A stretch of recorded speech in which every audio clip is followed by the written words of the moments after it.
From the time that I was very young, even as a small boy, I remember having a lot of deep-seated fear about money. There was something about money that made me afraid and uncertain. After I got married and I started building a family, I began to ask God to send men into my life to teach me the truth about money that I did not know. That was when Ray Poteet and Nelson Nash came into my life, and I learned about the infinite banking concept. This podcast is about the love affair that I have been having with infinite banking since that time. Welcome to the Duryea Financial Podcast.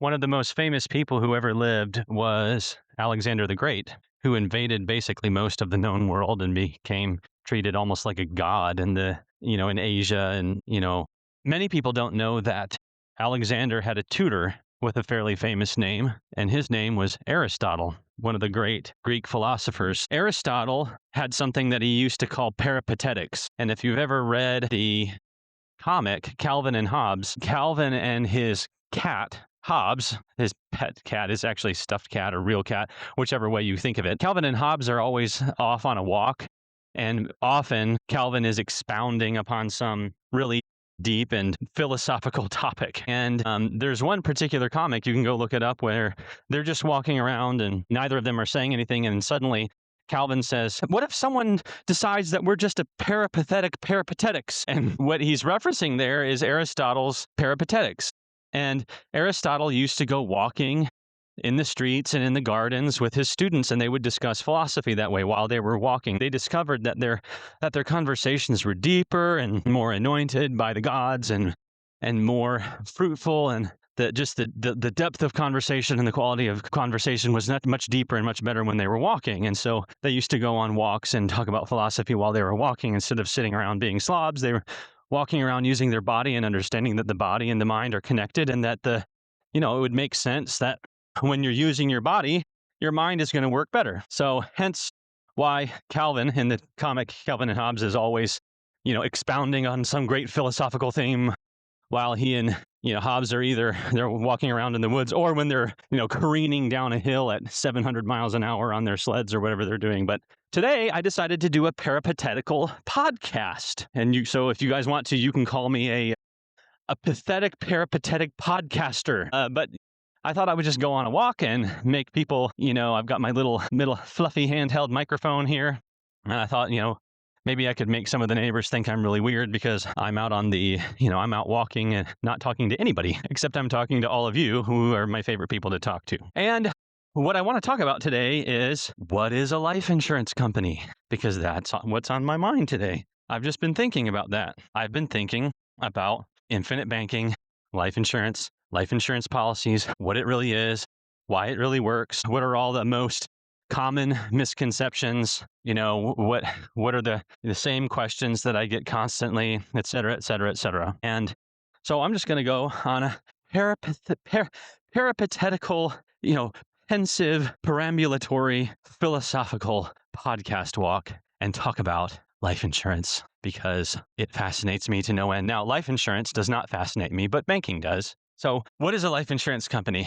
A life insurance company is a financing company. It's a company that stores, buys, and sells wealth, and that's it. A life insurance company is a company that buys and sells and stores wealth. They have income statements, they have balance sheets, they have assets, they have liabilities, they have risk, and they have cash flow. And that's what it is. A life insurance company is a company that recognizes that human beings have human life value. And so what people are willing to do is people are willing to, store some of their wealth, in other words, they're willing to give some of their capital to a company in exchange for something.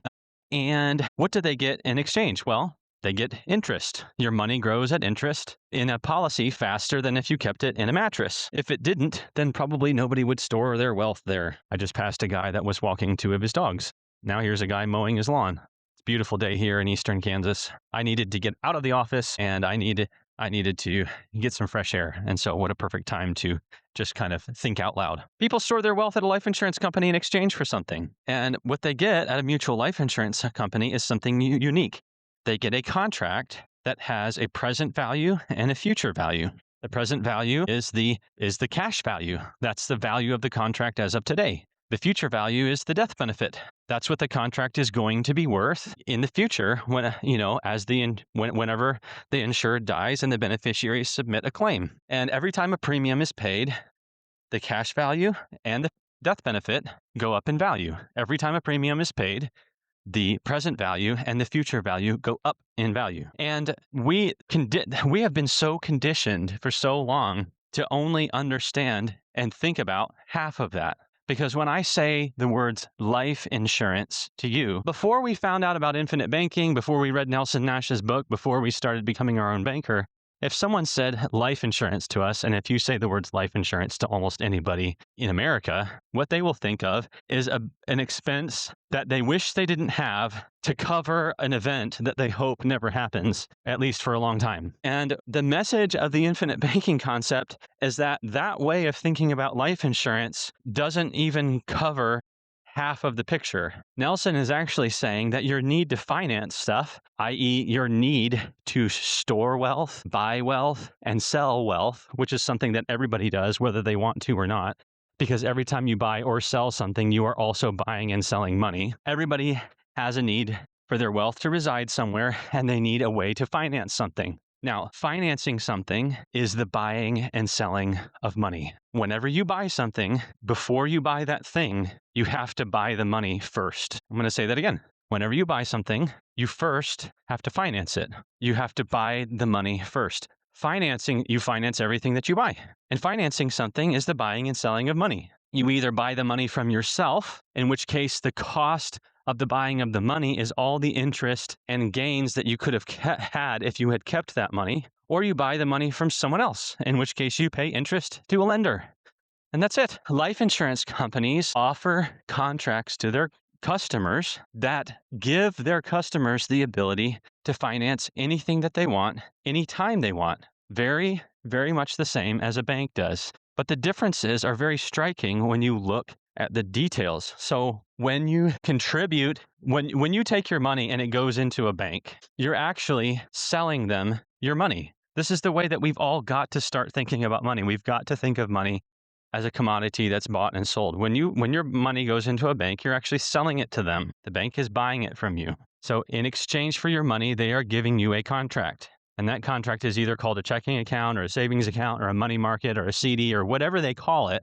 But it is a contract that says, basically we'll give you interest as long as your money is here, and we'll give you all your money back whenever you want to. Now, with a bank, that contract is backed by nothing. There's no cash reserves to back it. The legal language of that contract is just a promissory note with no collateral, which means that if the bank ever shuts down, you're going to be way back in line waiting for your money. The owners of the bank, the shareholders of the bank, and the creditors of the secured creditors of the bank, and all those people are going to get paid before you do, which means that it's very unlikely that you will get anything if that bank shuts down and you have deposits there. Now, what is everybody going to say immediately when you say that? Well, it's fine because the FDIC insures it. Well, right now there's $21 trillion of money on deposit in the United States. And the FDIC, the last time I checked, has less than $300 billion to cover those deposits, which means that if another big banking crisis happens and you happen to be one of the people that has a bunch of money on deposit in these banks, the only way that you can be paid is if the FDIC is solvent enough. And if they aren't solvent enough, the only other option that they have is to get a huge loan from the Treasury Department, which means that your deposits are backed by taxes that your children and grandchildren are going to have to pay. I.e., if the FDIC doesn't have enough money to back your deposits when there's another collapse, they use your own money to pay you back, the taxpayer. And that perpetuates the entire financial problem that we have. So that's the nature of deposits in a bank. Now, when you contribute capital to your life insurance contract at a life insurance company, that money, that equity, that money, the life insurance company takes it, and in exchange, they give you liquid equity in a contract that is backed by cash reserves, and you own that equity personally on your balance sheet. And if in any case of solvency, you would be the first to be paid. And life insurance companies are required to have liquid assets to back up everything that they've promised to their customers. Really, the only reason that people are so comfortable depositing money in banks and not comfortable depositing money in life insurance companies is because banks are familiar and life insurance companies are not. Your parents didn't do it, your grandparents didn't do it, so you don't do it. Now, your great-grandparents probably did, but you probably didn't talk to them very much. So people deposit money in the commercial banks all the time. And then they turn around, they borrow money from the commercial banks all the time. Now, when you borrow money from them, they get collateral from you, and if you don't pay them back, they foreclose on your collateral. Plus, they control the terms of the loan repayment, they control the interest rate, they control the amortization schedule, they control what the penalty fees are going to be if you don't pay them on time, et cetera, et cetera. And they actually will deny you access to the loan when you need it the most. A bank is a company that will loan you money if you can prove that you don't need it. Another perfect way to say that is a bank is a company that will loan you money if you can prove that you already have it. Now, the truth is that that's the way that financing has to work, and that's exactly how life insurance policy loans work too. The part that's screwy with banks is, why do they own and control all the deposits and all the loans? Why do they get to be in control if it's our capital? And that's the key. It's not as though the life insurance company gets to play by different rules. The rules are the same. It's just who's sitting in what chair is what changes. When you do business with a bank, when you make your deposits there, in legal terms, that money no longer belongs to you. You've exchanged it for a contract that says this money belongs to the bank, and really we can foreclose on your deposits whenever we want to. And we're going to go make a huge profit on your deposits, but we're not going to pay that money to you, the depositor. We're going to pay it to the shareholders of the bank and the executives and the people that own the bank.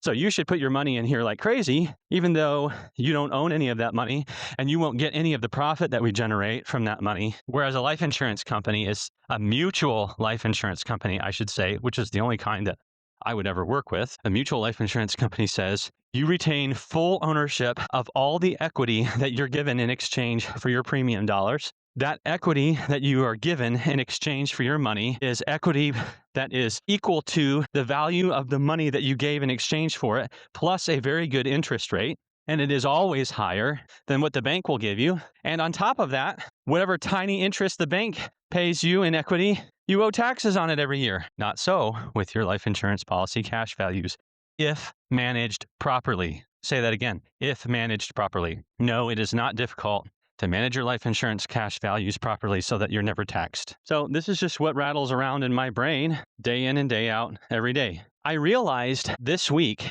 that what I'm providing to the public is actually even more valuable than what I thought. I realized as an infinite banking practitioner, I'm offering to people the most valuable, individually beneficial method of financing that exists in the world today. There is no other method of financing that benefits the depositor and the borrower more in terms of profit and gives them more control and more liberty and more freedom than they can get anywhere else. Without a way to finance something, you can't buy a house, you can't rent a house, you can't pay your electric or your water bill, you can't buy food, you can't buy a car, you can't buy gas, you can't have work done on your teeth, you can't pay for education, you can't do anything. Think of it this way. If the bank that you use shut down, would you be able to buy or sell anything? You can't write checks. You can't swipe your credit card. You can't get a mortgage. You can't access your money to pay your landlord. You can't do anything. You can't get cash. Everybody has to have a financial institution that's up and running and profitable and operating and profitable. Let me say that again. Every single person in this country, in order to live life, needs to be a customer of a financial institution that facilitates all of their transactions. If the money doesn't move, nothing else happens. And so I just realized this week, I was like, wow, I'm actually providing a service to people that is more fundamental than buying a house, buying a car, buying food, paying their electric and water bill, making investments, saving for the future. I'm giving them a way to finance all of that, no matter what it is.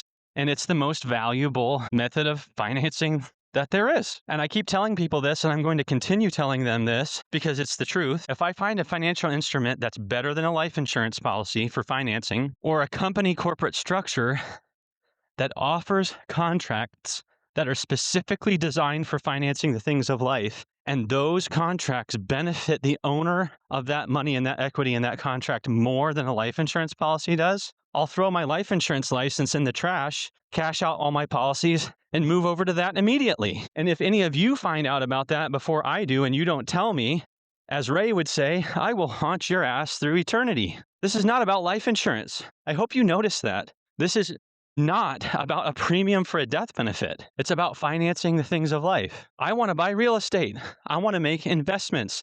I want to grow my wealth. I want to finance my entrepreneurial endeavors, whatever they might be. I want to finance the home that I live in, the cars that I need to drive, the food that I want to eat, the places I want to go, the education that my children need, the medicine that they need. And that's what this is all about. These life insurance policies work for financing the things of life better than anything else, but only if you are thinking properly. If you're not thinking properly, if you don't have a basic understanding of what a bank is, which is a financial institution that buys and sells money, then you won't be able to see yourself as a banker, someone who is also buying and selling money. I said earlier in the podcast, and I need to say it again now, it is not possible to break the laws of the universe that God put into the universe. It's not possible. You can pretend, but you're going to be wrong every time. And one of the laws of the universe is you have to finance everything that you buy. You cannot avoid it. You either pay interest to a lender for someone else's money, or you give up the interest that you could have earned on your own money. Every time you buy something, you are either paying interest to a lender or experiencing lost opportunity cost with your own capital. And there are no exceptions. Every time you buy anything, you have to buy the money first before you can go buy the thing. And you are either buying that money from yourself or you're buying it from someone else. And again, there are no exceptions. A life insurance company is a company that allows its customers to store their equity there more safely, with more liberty and more control than any other financial institution. And they also allow their customers to leverage that equity, which is the buying and selling of money. It's called leverage. They allow their customers to buy and sell capital under better terms and conditions than any other tool out there in the marketplace. And as soon as that changes, I will use whatever thing is better. And believe me, I'm looking at it very carefully all the time. Borrowing against silver, borrowing against gold, borrowing against cryptocurrency, whatever it might be. People do it with stock market assets called margin debt. Very dangerous. I'm not interested. I met a guy once. I'm an Uber driver for fun. That's one of the things I do on the side. Not only do I walk around the neighborhood looking weird, but I walk around the neighborhood picking up strangers in my car. But it's under a known contract that everybody agrees on. So it's moderately safe. I picked up a guy once at the Kansas City airport. He had just flown back commercial. He had flown a private plane to Tennessee. He flew back to Kansas City commercial, and he was telling me how he was financing his annual tax liability with a loan against his Amazon stock. There's a man that understands the buying and selling of money. And I got to talk to him about infinite banking, and it was awesome. I hope I get to talk to him again sometime. He's a really sharp guy. Plus, I like pilots. I love aviation. So that is my peripatetics of the day. And no, I am not a pathetic peripatetic. I don't know what Calvin and Hobbes were all worried about. So, my little nod to Aristotle, the great philosopher, and hopefully that didn't all sound like hieroglyphics. If it did, just, you don't have to listen to it again. God bless you all.